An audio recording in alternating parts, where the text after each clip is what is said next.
de Jean, chapitre 12, du verset 1 au 8e. La deuxième lecture sortira du livre de Matthieu, du chapitre 26, du verset 14 au verset 7. Toutes les deux lectures du Nouveau Testament.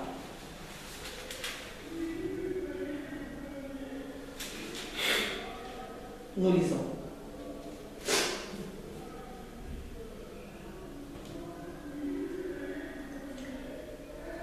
Son arrivée à Béthanie. Parfum répandu sur ses pieds par Marie.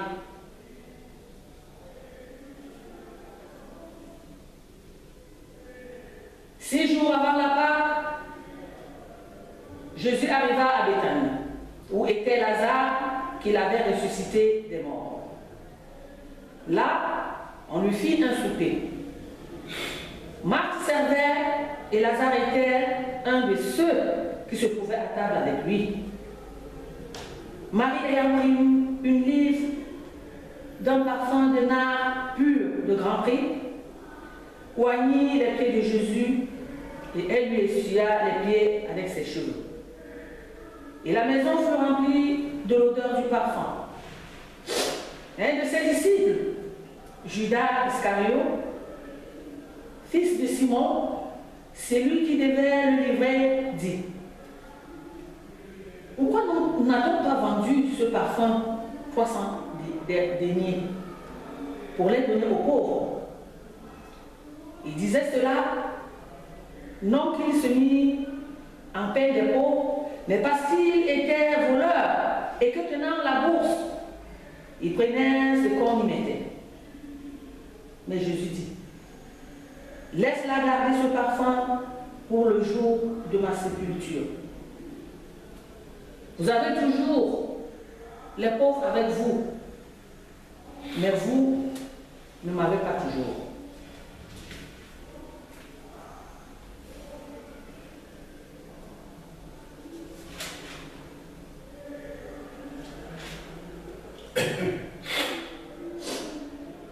Trahison de Judas. Alors l'un des 12, appelé Judas Iscariote, alla vers les principaux sacrificateurs et dit: que voulez-vous me donner et je vous le livrerai? Ils lui payèrent 30 pièces d'argent. Depuis ce moment, il cherchait une occasion favorable pour livrer Jésus. C'était la parole de Dieu, source de vie. Nous prions. Éternel Dieu et Père Céleste, nous te disons merci, Père éternel, pour ce grand jour. Parce que, Père éternel, tu as créé le ciel et la terre, mais le 7e jour, tu as demandé le repos. Nous sommes donc venus, Père éternel, ce jour pour te prier, te glorifier, mais surtout implorer ton pardon. Nous venons, Père éternel, d'écouter tes saintes écritures. Elles sont vérité. Éternel Dieu, viens donc toi-même, par l'entraînement de ton Esprit Saint, guider ton serviteur, afin que, Père éternel, que seule ta voix prône en lui, et pour que, Père éternel, il puisse nous transmettre le message. Permets donc, Père éternel, à tes fidèles de mieux recevoir ce message édifiant, mais surtout de le mettre en pratique. C'est au nom de Jésus-Christ, Père, que nous t'avons prié. Amen.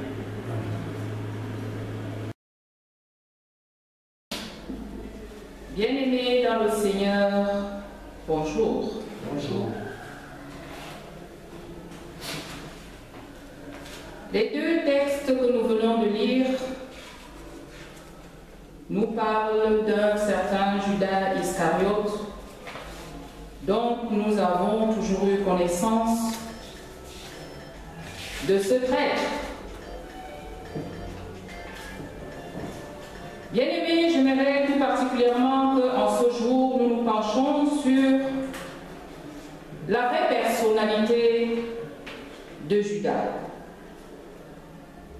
Judas Iscariote, le fils de Simon, était originaire du sud de la Palestine. Judas avait été choisi par Jésus. Jusque-là, nous n'avons donc aucune raison de croire que Judas Iscariote était une mauvaise personne au moment où Jésus le choisit pour être l'un des 12 apôtres. Judas avait des talents et des qualités comme chacun d'entre nous. Et c'est d'ailleurs à cause de l'une de ses qualités commerciales supérieures que Judas va être établi trésorier du groupe des apôtres. Bien-aimés, nous ne connaissons pas les vraies motivations de Judas auprès de Jésus. Quand Judas décide de suivre Jésus, il avait sûrement une motivation que nous ignorons.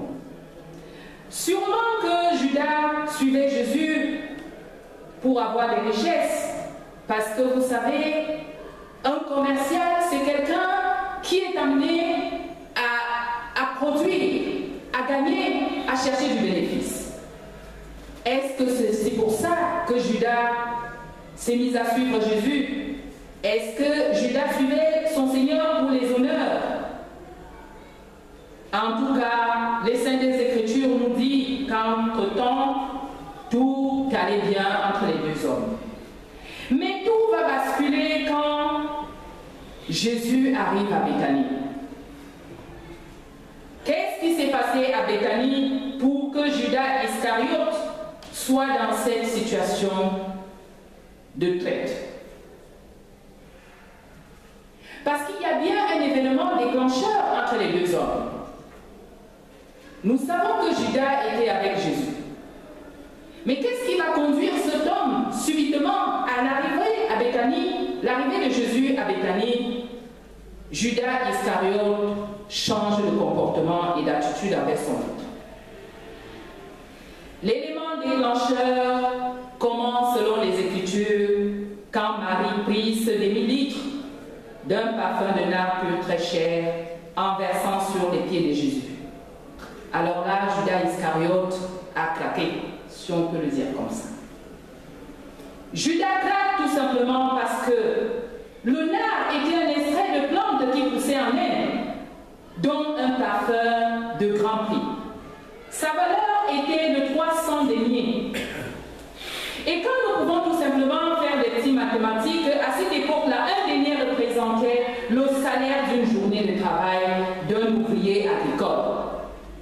Essayons donc de nous imaginer que 300 deniers, si on calcule bien, équivalait donc tout simplement à une année de salaire en enlevant les jours fériés et les jours de sabbat, évidemment.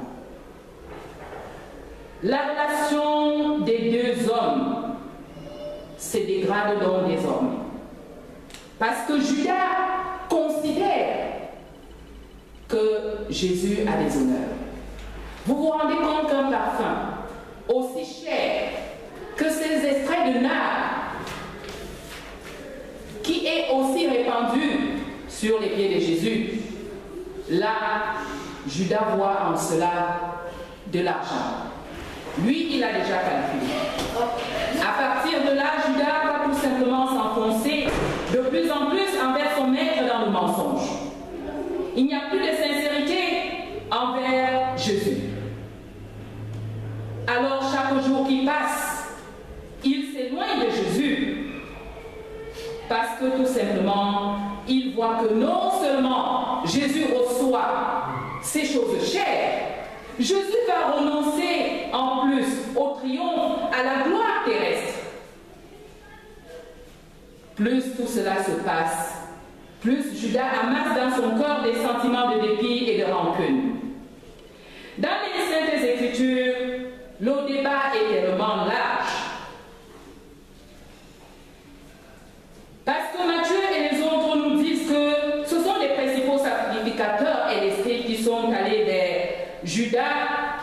pour lui proposer la vente de Jésus.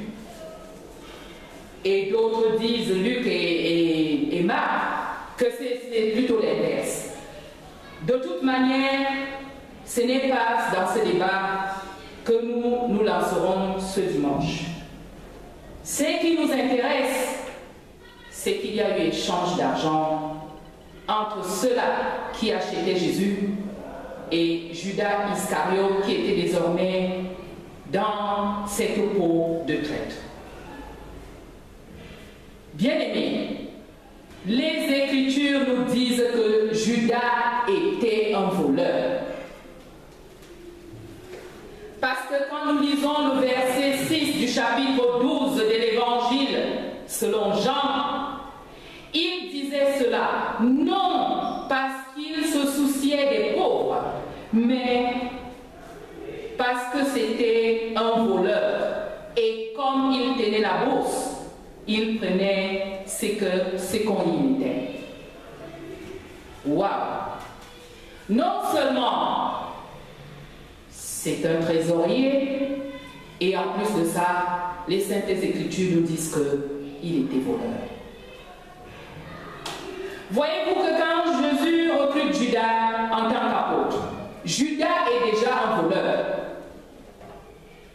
Judas va évoluer auprès de son maître avec des ambitions, avec des projets.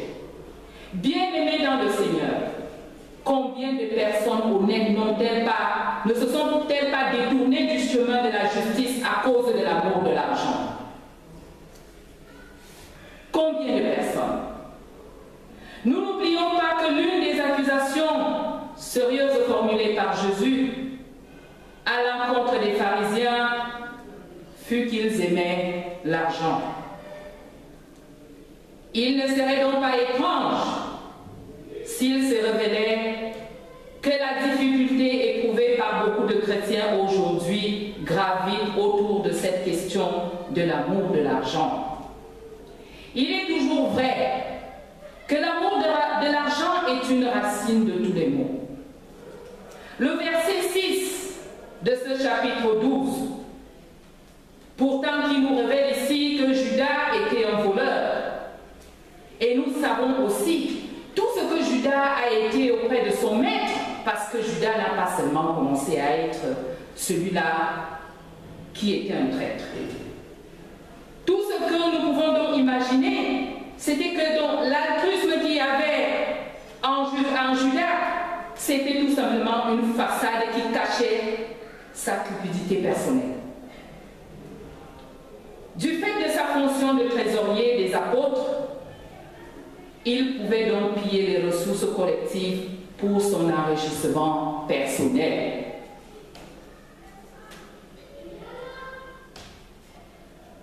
Combien de trésoriers dans l'Église presbytérienne travaillent vraiment au service de l'Église? Combien mettent-ils de côté les deniers de l'Église? Bien aimé. Judas aimait l'argent, à tel point qu'il était prêt à trahir son maître pour 30 pièces d'argent. Juste pour 30 pièces d'argent. Judas va abandonner tout ce qu'il y avait comme valeur parce qu'en réalité, il était un voleur. D'autres ont tellement aimé l'argent au point qu'ils ont vendu leur conscience pour en faire fortune.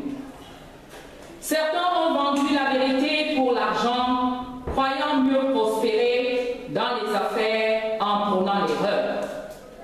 Quelques-uns ont vendu l'Église pour de l'argent en étant disposés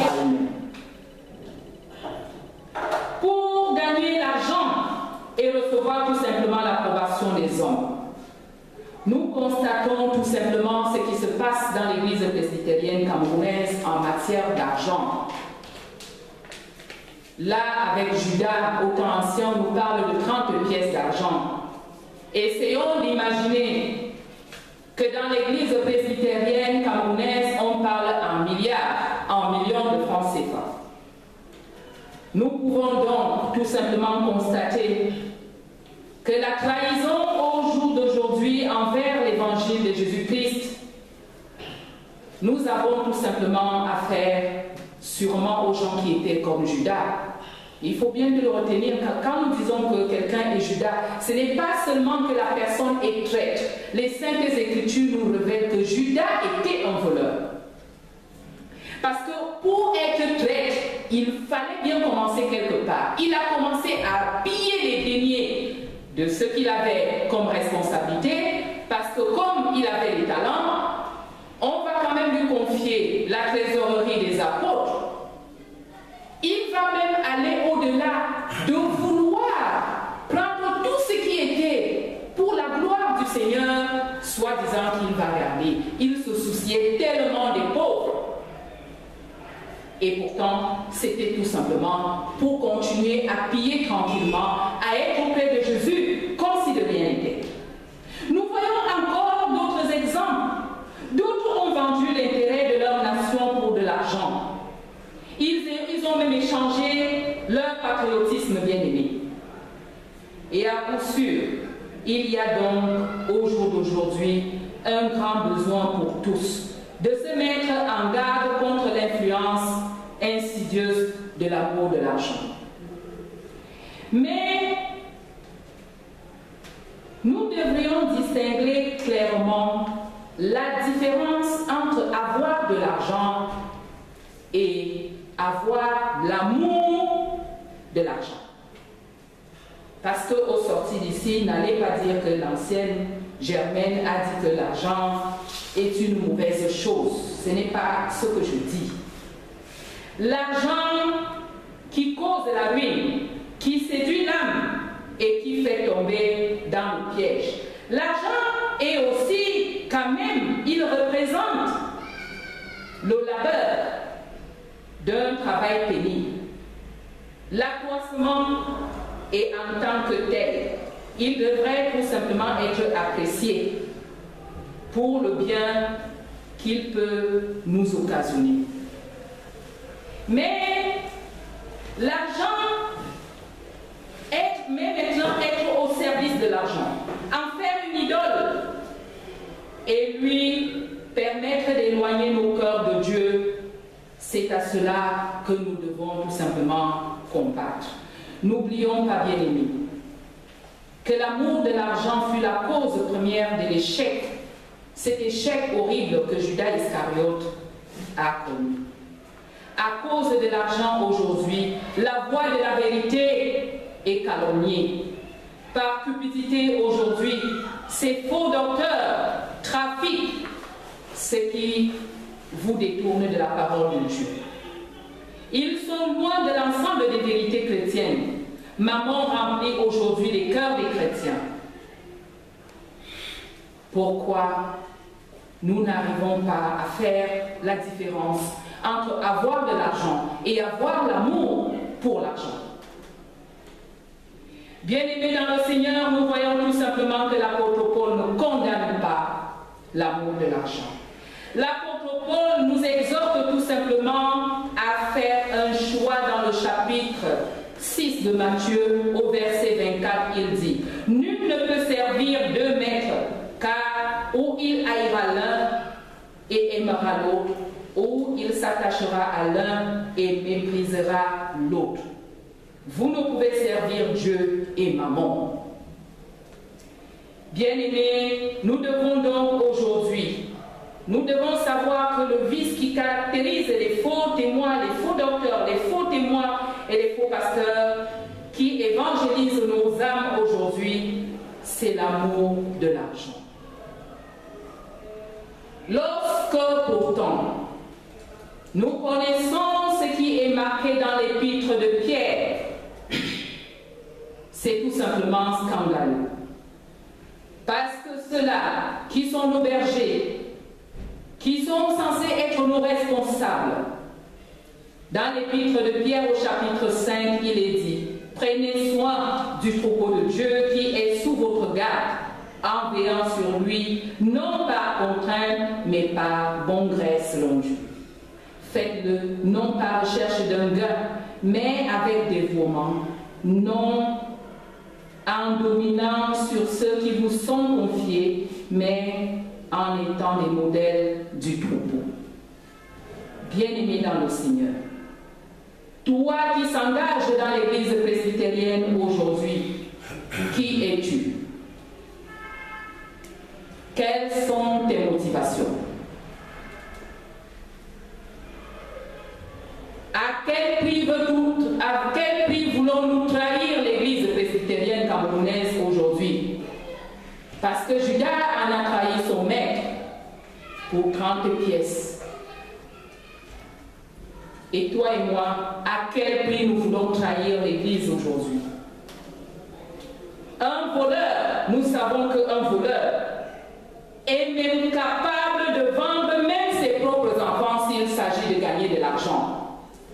Nous voyons ce qui se passe tout simplement dans notre pays, le Cameroun, où une femme est capable de découper son enfant, de mettre dans la casserole, de s'asseoir à côté de la route et de vendre ses morceaux, juste pour encaisser de l'argent. Toi et moi aujourd'hui, en sortant de ce lieu, nous avons quelques questions nous-mêmes, parce que la Bible nous dit que Judas était un voleur. Judas, en s'engageant avec Jésus, il avait déjà ses motivations personnelles. Maintenant, toi et moi, qui voulons nous engager dans l'église presbytérienne camerounaise, la première question qui nous est posée, qui es-tu? Si tu trouves la réponse, la deuxième question, quelles sont tes motivations? Qui es-tu et quelles sont tes motivations? Bien-aimé dans le Seigneur, Judas a été le Judas à son époque, et nous aussi. Nous sommes quel genre de personnes à côté des gens qui sont censés être nos bergers? Quel est le lien que nous avons aujourd'hui avec nos pasteurs? Parce que nous savons, bien-aimés dans le Seigneur, dans notre église, vous savez, il y a des personnes, si cette personne n'est pas trésorier, il n'est pas chrétien. Si cette personne n'est pas président, il n'est pas chrétien. Ça veut dire que là, il y a déjà une motivation. Tu viens à l'église parce que tu dois garder les deniers de l'église. Tu ne viens pas à l'église parce que tu es un croyant, parce que tu crains Dieu, mais tu viens parce que tu dois être trésorier. Et quand bien même tu l'es, si on dit la trésorière Germaine, on te change, je démissionne. Je cesse d'être chrétien parce que tout simplement, on a enlevé la motivation pour laquelle j'étais dans l'église presbytérienne camerounaise. Quand nous venons à l'église, nous devons nous poser déjà ces deux questions. Qui suis-je? Et qu'est-ce que je m'en vais chercher à l'église? Voyez-vous qu'on a donné cette responsabilité à Judas. Jésus n'a pas regardé ses qualités de voleur. Jésus l'a pris, ce Judas à côté. Mais malheureusement, quand on est voleur, on est voleur. Parce qu'un voleur ne s'arrête pas à voler. Parce que plus il en a, il cherche, il est dans la quête permanente d'en avoir toujours un peu plus. Et c'est le cas de Judas. Judas cherchait toujours à en avoir un peu plus. C'est-à-dire que ce qu'il avait comme quête au niveau des apôtres, comme si ça ne suffisait pas, maintenant il rentre même à faire le bilan de Jésus. Que le parfum que la femme là vient de mettre là, c'est trop cher. Je pense qu'on peut plutôt le vendre. C'est-à-dire qu'il a déjà fait le calcul. C'est-à-dire que parce que les trésoriers de l'église presbytérienne camerounaise connaissent les mathématiques plus qu'ils ont appris à l'école.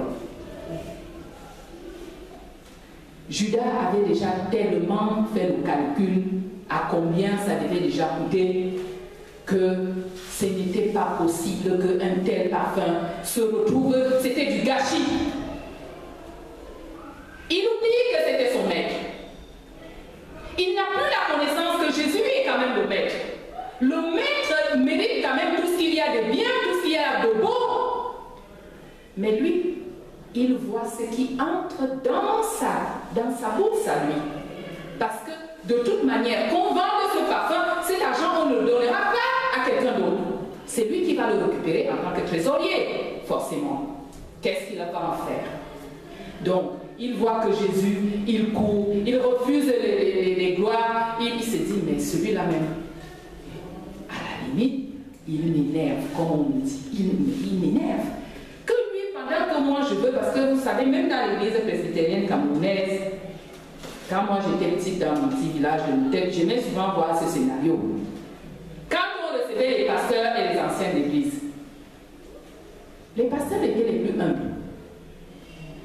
Mais un ancien, tu vois que le pasteur lui-même il se lève, il a son assiette, il s'en va se servir. Et l'ancien dit, oh, la jeune là, viens ici, prends l'assiette là, il y a quoi là-bas? Mets-moi, mets encore, mets encore. Voyez-vous que des fois, nous les anciens d'église, nous sommes plus chefs que ceux-là même qui nous ont consacrés. Judas il était tellement calculateur qu'il a oublié qu'il a été choisi par Jésus. Bien-aimés dans le Seigneur, en sortant de ce lieu, retenons une chose. Toi qui s'engages dans l'église presbytérienne camerounaise aujourd'hui, qui es-tu? Quelles sont tes motivations? Si nous arrivons tout simplement à répondre à ces deux questions, vous allez demander le thème. Le thème de ça est trop compliqué. J'ai tellement fouillé dans ma tête que je n'ai pas trouvé. J'ai d'abord cherché que est-ce que je peux dire la chute d'un trésorier infidèle? J'ai dit que non. On sortira tout simplement avec ces deux questions. Il y a deux questions. Toi qui veux s'engager dans l'église presbytérienne camerounaise, qui es-tu? Tu trouves toi-même la réponse. Quelles sont tes motivations? Que le Seigneur seul nous préserve dans sa sainteté. Amen.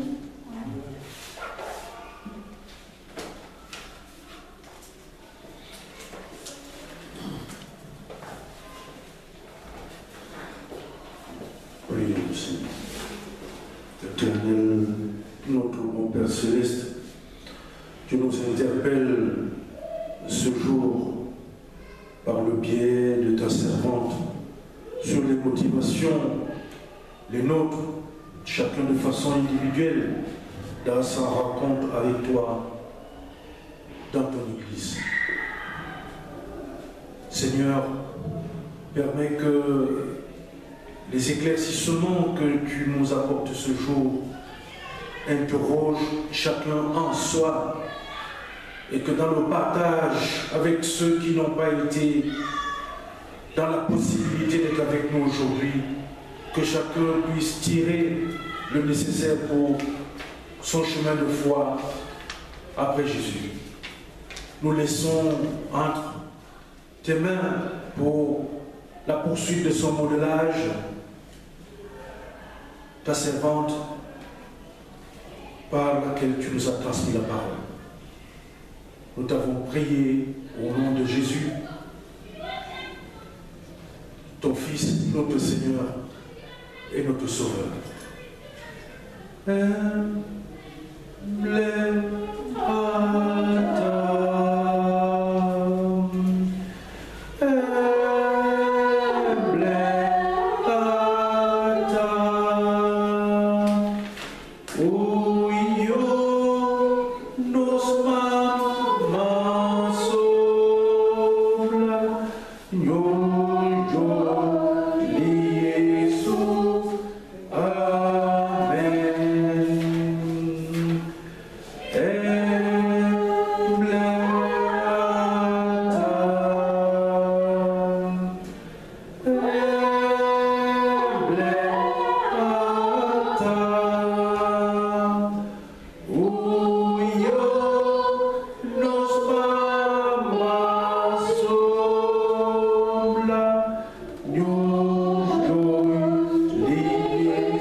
Amen.